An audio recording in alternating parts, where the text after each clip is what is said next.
Olá, amados irmãos e irmãs, sejam todos bem-vindos ao Rosário Sagrado. Hoje, vamos explorar um tema que vai muito além de uma simples cerimônia. É um chamado a refletirmos profundamente sobre o significado da reverência, da devoção e das tradições que carregamos em nossa fé. Um episódio recente, ocorrido em Belo Horizonte, nos leva a questionar até onde as adaptações feitas em tempos de pandemia impactam a essência do sagrado. O que pode acontecer quando normas temporárias começam a interferir na forma como expressamos a nossa fé? Convido você a nos acompanhar nessa jornada de reflexão e a entender o que foi alertado em um momento que está despertando grandes questionamentos dentro da comunidade católica. Antes de adentrarmos o tema, vamos preparar o coração e a alma com uma oração. Que o Espírito Santo nos guie para que possamos compreender o valor da devoção e da liberdade em nossa vivência de fé. Senhor Jesus, que por tua presença no Santíssimo Sacramento nos deste um sinal vivo do teu amor.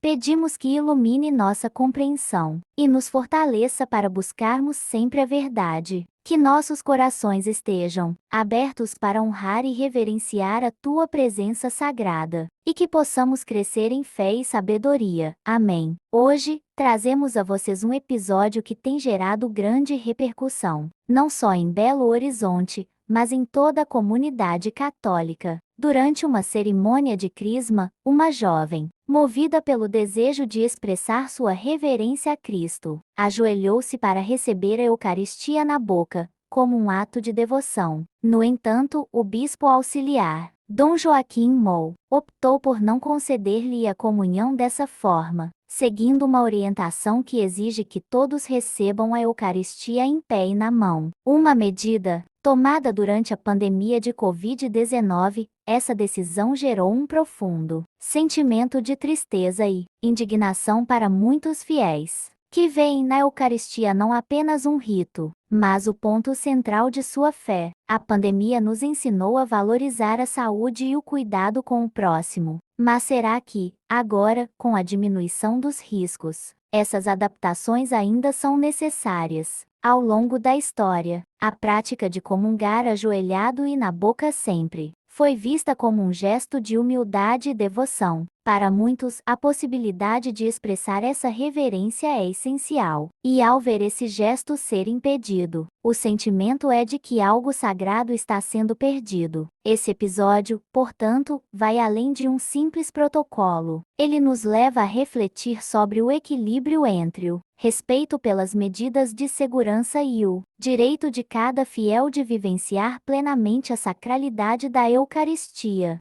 Dom Joaquim Mou, após o ocorrido, emitiu uma nota explicando que a medida visava proteger a saúde dos fiéis, principalmente em uma cerimônia com grande número de pessoas. No entanto, a questão que fica é: até onde essa prudência é justificada? Estamos permitindo que essas normas temporárias interfiram na essência de nossa fé? Muitos fiéis se perguntam se, ao adotar essas medidas de forma permanente, estamos nos afastando do verdadeiro sentido da Eucaristia. Diante dessa situação, outras vozes da Igreja têm se manifestado. O bispo Dom José, por exemplo, expressou de forma incisiva que o direito dos fiéis de comungar na boca e ajoelhado é legítimo e deve ser respeitado. Ele lembra que, conforme o ensinamento da Igreja, é um direito do fiel escolher a forma como deseja receber o Santíssimo Sacramento, desde que esteja em estado de graça. Para Dom José, a reverência e o respeito pela Eucaristia são fundamentos da fé católica, e qualquer tentativa de restringir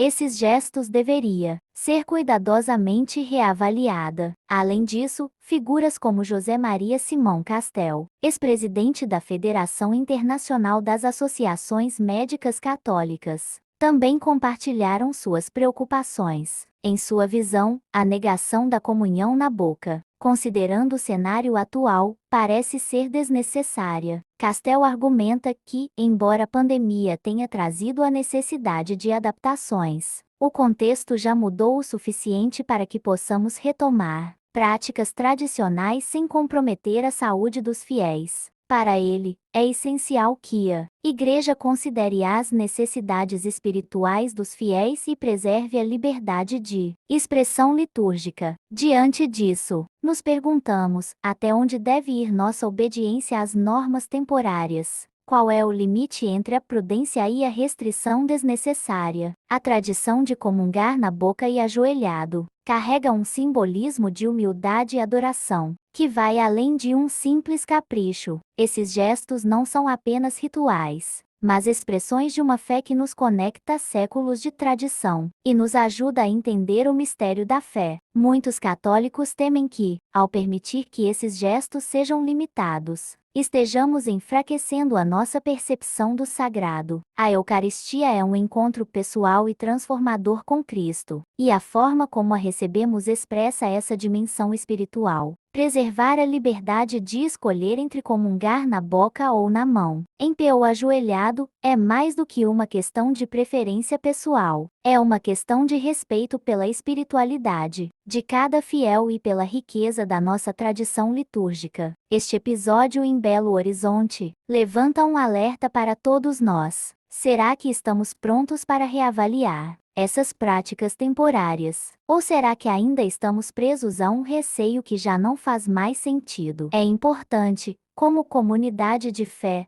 lembrar que a Eucaristia não é um rito qualquer. É o centro de nossa espiritualidade e merece ser tratada com o máximo respeito. Muitos fiéis questionam até que ponto devemos permitir que medidas temporárias impactem a essência de uma experiência espiritual tão profunda. Ao refletir sobre esses pontos, podemos compreender que a Igreja tem o papel de proteger não apenas a saúde física de seus membros, mas também a saúde espiritual, garantindo que cada fiel possa viver plenamente sua devoção. Este caso em Belo Horizonte não é apenas um acontecimento isolado, é um reflexo de uma tensão mais ampla que muitos católicos enfrentam. A pandemia nos ensinou a cuidar uns dos outros, mas não podemos esquecer que o equilíbrio entre prudência e liberdade litúrgica é essencial para manter viva a tradição e o sentido de reverência. Cabe a cada um de nós refletir sobre o significado dessas práticas e defender a liberdade de vivenciar a fé de forma autêntica, com humildade e devoção. Se este conteúdo ressoou com você, convidamos a se inscrever no canal Rosário Sagrado, deixar o seu like e compartilhar com amigos e familiares para que possamos, juntos, fortalecer a nossa fé, que possamos buscar sempre o equilíbrio entre o cuidado mútuo e o respeito às tradições que dão sentido à nossa jornada espiritual. Que o Espírito Santo ilumine nossos corações e nos guie na vivência plena e verdadeira de nossa fé. Fiquem todos na paz de Cristo, e até o próximo vídeo.